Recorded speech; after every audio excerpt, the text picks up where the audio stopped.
Kadambari. I'm a designer by profession, and I studied at the National Institute of Design in Ahmedabad. I have done my MBA from ITM and SLHU. And when I started with my corporate journey, I started with HR and then did multiple projects. I don't remember ever having received a gift which seemed like it was put together keeping the receiver in mind. I think it was more kind of based on a budget and based on the occasion, but it was never based on the receiver. And that's something that maybe stayed at the back of my mind, and then kind of added up, when closer to when Adira actually happened. And the idea, of course, was to bring together craft and design and storytelling. Though we are a gifting company, essentially what we're doing is we're building a lifestyle brand.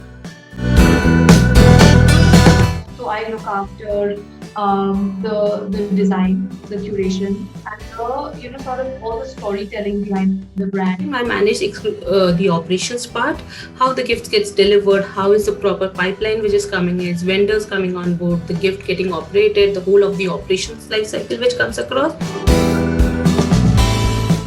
It does take us a lot of doing to put one edit together, sometimes to put a single gift together. And we ask a lot of questions of our clients. So whether it's a retail gift, a corporate gift, or a personalized order, we want to know a lot about the receiver, because that's how we're going to ultimately make something that's relevant and useful to the person receiving it and getting it. And that's one part of things, of course. And then there's the other part, which is that we also are conscious about who we work with. We work with brands with a heart and a soul. And we like to know the story behind the brand, and that story should translate from the person who made it to the person who curated it to the person who receives it.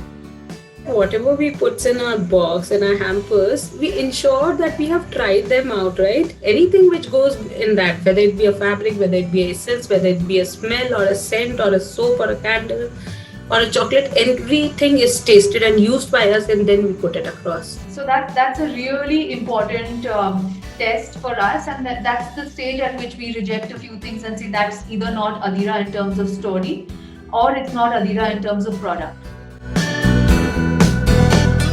The gifts that we get, we probably keep it away, but we wanted to create a gift that is distinct enough, right? And it also, our offering has a quality and a customer first initiative as well. First question that we ask ourselves is, what is it for and who is it for? So it depends on what we're building, right? And accordingly we build the product.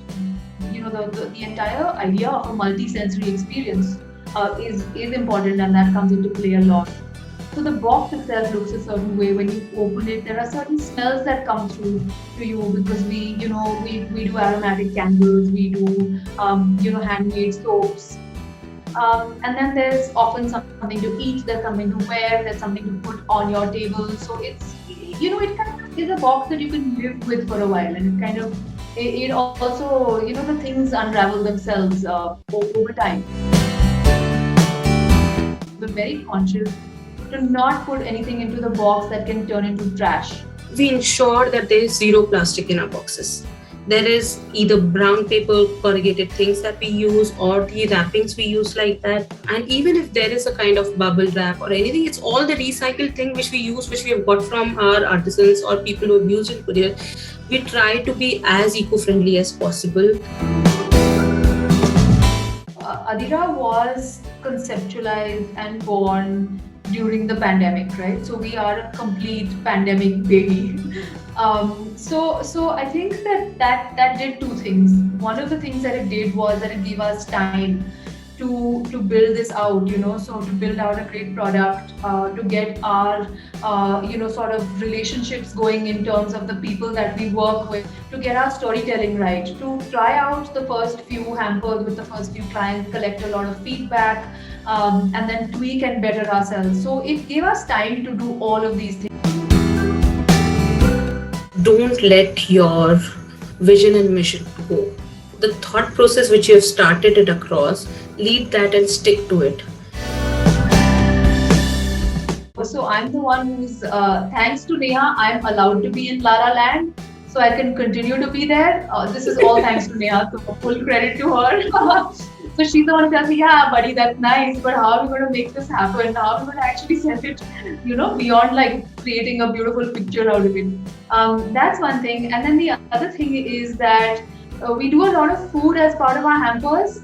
And the foodie out of the two of us is Neha. So it's definitely not me. So whenever it comes to food, Neha is the deciding factor. So that curation is left to her completely. Every second month we'll type no sugar, no sugar, and then we'll have a coffee tasting, we'll have some chocolates tasting, and I'm like, okay, down the drain, chalo, let's have another, and we just can't stop at one.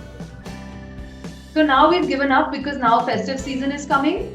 So, come January, we'll be like, okay, no sugar, no sugar. So then we'll see how long that lasts. Right. First of all, thank you so much for having us on this platform. I mean, here we are, right? Neha and I get to tell our story. This itself is of such immense value to us, and I'm sure for a lot of brands like us. It's a fantastic platform to have thought of and to be building out. And I hope that, going forward, you just kind of grow in leaps and bounds because you're helping other people to grow and to be able to connect and to be able to tell their stories. So it's amazing, really, and I'm glad that we found each other, and I'm happy we're here.